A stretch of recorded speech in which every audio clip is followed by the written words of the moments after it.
Baik, assalamualaikum warahmatullahi wabarakatuh. Perkenalkan, nama saya Muhammad Farita dengan NIM F12123023048 dari kelas B. Jadi saya akan menjelaskan tentang tugas saya, yang dimana tugas tersebut ini dipresentasikan sebagai hasil ujian tengah semester nantinya. Adapun judul tugas ini yaitu Gunung Api Porak dan terdiri dari 5 poin. Saya masuk ke poin pertama, yaitu tipe-tipe gunung api. Nah, tipe-tipe gunung api ini dia terdiri dari 3, yang dimana yang pertama itu tipe-tipe gunung api berdasarkan bentuk. Nah, ini saya langsung saja mungkin ke gambarnya. Gunung api Maar, yang dimana dia ini bentuk kawahnya lebar dan dangkal, sehingga letusan eksplosif yang dihasilkan tidak terlalu kuat. Nah, contohnya ini ada Gunung Dieng dan Gunung Lamongan di Indonesia. Nah, yang kedua ini Gunung Perisai. Dia adalah salah satu gunung yang paling landai, sehingga ini dia bersifat efusif, sehingga aliran lavanya nanti yang akan keluar itu lebih luas dikarenakan alasnya yang luas, kemudian dia lereng yang landai. Nah, terakhir itu ada Gunung Api Kerucut atau Strato. Ini yang paling tinggi dari dua gunung sebelumnya, yang dimana gunung api ini yang paling berpotensi untuk menghasilkan eksplosif yang kuat atau ledakan yang kuat karena bentuk-bentuknya. Contohnya itu ada Gunung Merapi, Gunung Kerinci, dan Gunung Tangkuban. Lanjut ke poin 2, yaitu berdasarkan aktivitas. Tipe-tipe gunung api berdasarkan aktivitas, yaitu gunung api aktif, yang dimana dia masih sering mengeluarkan tanda-tanda aktivitas, yang dimana contohnya itu dia masih mengeluarkan material-material, masih mengeluarkan abu vulkanik. Contohnya itu Gunung Merapi, Gunung Semeru, dan Gunung Semeru. Kemudian gunung api mati, yang dimana gunung apinya sudah tidak menunjukkan tanda-tanda aktivitas vulkanik lagi, baik berupa letusan maupun keluarnya gas panas, karena saluran magmanya sudah tertutup atau sumber magmanya sudah tidak aktif. Contohnya ini ada di samping, yaitu Gunung Patuha yang ada di Jawa Barat. Nah, kemudian gunung api istirahat, yang dimana gunung api istirahat ini dia masih berpotensi aktif, tetapi dalam waktu lama tidak menunjukkan aktivitas, bisa ratusan bahkan ribuan tahun, namun sewaktu-waktu dapat meletus kembali. Contoh Gunung Krakatau dan Gunung Tambora. Kemudian ada tipe-tipe gunung api berdasarkan jenis letusan. Ada tipe Hawaii. Nah, gunung api tipe Hawaii ini dia memiliki karakter letusan yang sangat lemah dan bersifat efusif, sehingga magma yang dikeluarkan secara perlahan tanpa ledakan besar. Nah, jadi material yang dilakukan cenderung lebih ke lava cair kalau untuk tipe Hawaii ini. Nah, kalau untuk tipe Stromboli ini dia dicirikan oleh letusan yang terjadi secara berkala dan berselang-seling, di mana semburan lava pijar, abu vulkanik, serta bom vulkanik terlontar dari kawah dalam interval waktu tertentu. Jadi ini dia bisa efusif dan eksplosif untuk tipe Stromboli.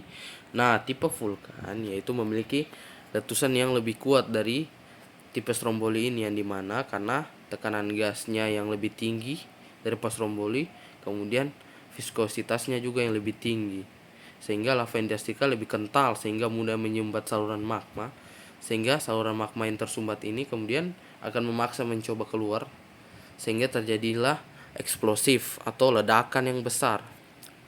Kemudian tipe Vesuv. Nah, tipe Vesuv ini tipe yang paling eksplosif dan dahsyat di antara semua tipe letusan gunung api. Maknanya tipe ini adalah tipe yang paling tinggi kandungan gasnya, kemudian paling kental magmanya, dan juga eksplosinya yang paling besar dari semua yang telah saya jelaskan tadi. Sehingga saat meletus tentunya ledakan yang dihasilkan sangat besar. Nah, ada tipe Merapi. Tipe Merapi ini sering disebut juga tipe pelean atau ditandai oleh keluarnya magma yang sangat kental sehingga membentuk kubah lava di puncak gunung. Nah, tipe campuran yaitu tipe gunung api tipe yang bisa efusif dan eksplosif, yang dimana dari 5 yang saya jelaskan tadi semua bisa jadi satu dalam gunung tipe ini, yang dimana nantinya akan bergantian kapan dia efusif, kapan dia eksplosif, dia itu akan berselang-seling. Contohnya Gunung Semeru dan Gunung Kelut. masuk ke poin masuk ke poin 2, yaitu mekanisme erupsi gunung api, kemudian faktor pengontrol dan indeks letusan. Nah, mekanisme erupsi gunung api Porak ini yaitu terjadi ketika magma yang kaya akan gas tertekan di dalam dapur magma di bawah gunung mencapai tekanan kritis. Kemudian tekanan ini memecah penutup batuan dan memaksa magma keluar melalui rekan-rekan atau lubang yang dimaksud sudah ditandai di gambar-gambar saya, yaitu dimana terdapat celah utama, yaitu disitulah tempat keluarnya magma nanti. Lanjut untuk faktor pengontrol. Nah, faktor pengontrol gunung api sendiri itu umumnya dia ada dapur magma, disebabkan karena dapur magma, kemudian tingginya tekanan gasnya, kemudian viskositas magma, dan juga celah atau rekahan-rekahan, yang dimana hal-hal tersebut dapat mengakibatkan material-material yang akan dikeluarkan, entah itu dia bisa jadi eksplosif atau efusif. Nah, kemudian indeks letusan gunung api. Nah, pada indeks ini ternyata Gunung Porak itu dia masih sekitaran Hawaiian dan Strombolian, di mana dia V-nya hanya 3 sampai 5. Nah, kemudian masuk ke poin ketiga, yaitu tipe magma dan materialnya. Nah, tipe magma yang terdapat di Gunung Api Porak ini ternyata dia andesitik hingga rhyolitik, yang dimana andesitik magma ini dia di tengah-tengah antara masa basaltik magma dan rhyolitik magma, yang dimana rhyolitik magma sendiri dia adalah magma yang paling bisa menyebabkan ledakan besar atau eksplosif yang besar, sementara basaltik magma itu yang eksplosifnya sangat kurang dibandingkan andesitik magma dan rhyolitik magma. Kemudian ini untuk Gunung Porak sendiri dia andesitik magma dan rhyolitik magma, sehingga dapat disimpulkan bahwa ledakan yang dihasilkan cukup besar. Nah, material yang dikeluarkan Gunung Api Porak berupa berbagai jenis material vulkanik yang biasanya terdiri dari material padat, yang dimana material padat sendiri ada abu vulkanik, pasir vulkanik, batu apung, bom vulkanik, dan lapili. Adapun gas vulkanik seperti uap air, karbon dioksida, sulfur dioksida, dan gas lain yang keluar selama erupsi. Secara khusus, kerucut Gunung Api Porak didominasi oleh kerucut piroklastik yang menunjukkan banyak material piroklastik sebagai hasil letusan. Material-material ini terdiri dari seperti feldspar, hornblende, piroksin, dan gas vulkanik yang mudah lapuk.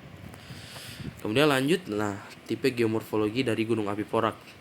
Nah, geomorfologi Gunung Api Porak sendiri memiliki ciri khas stratovolcano, yang dimana dia bentang alam berbentuk kerucut yang menjulang tinggi di pegunungan vulkanik Fordenis. Gunung ini memiliki ketinggian sekitar 2.800 meter dan terdiri dari beberapa kerucut satelit serta celah-celah di sisi gunung.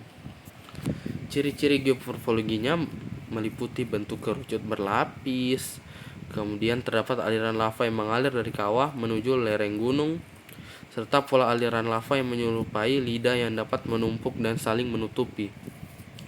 Adapun topografi di sekitar tubuh utama gunung dinominasi oleh lereng yang curam dan fitur aliran lava yang membentuk pola kontur yang melida. Lanjut, kemudian sejarah terbentuknya. Sejarah terbentuknya Gunung Api Porak berkaitan dengan aktivitas vulkanik di pegunungan Vardenis yang terletak di perbatasan antara Armenia dan Azerbaijan. Gunung ini memiliki stratovolcano yang terbentuk dari beberapa tahap aliran lava, trakian sampai desit, dengan yang tertua membentuk tubuh utama gunung ini.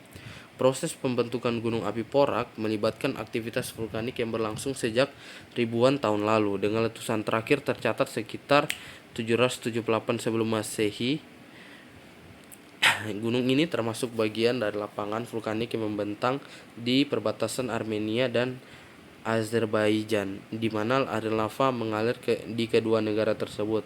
Selain tubuh utama gunung, terdapat sekitar 10 kerucut satelit dan celah di sekitarnya sebagai hasil dari aktivitas vulkanik yang berulang selama masa pembentukan. Kesimpulannya, gunung api Porak terbentuk dari proses vulkanik yang berulang yang menghasilkan stratovolcano dengan aliran lava, trakea andesit, serta kerucut piroklastik dan celah di sepanjang tubuh gunung dalam sejarah aktivitas vulkanik yang telah berlangsung sejak ribuan tahun lalu. Baik, itu saja yang dapat saya presentasikan. Mohon maaf kurang dan lebihnya. Wassalamualaikum warahmatullahi wabarakatuh.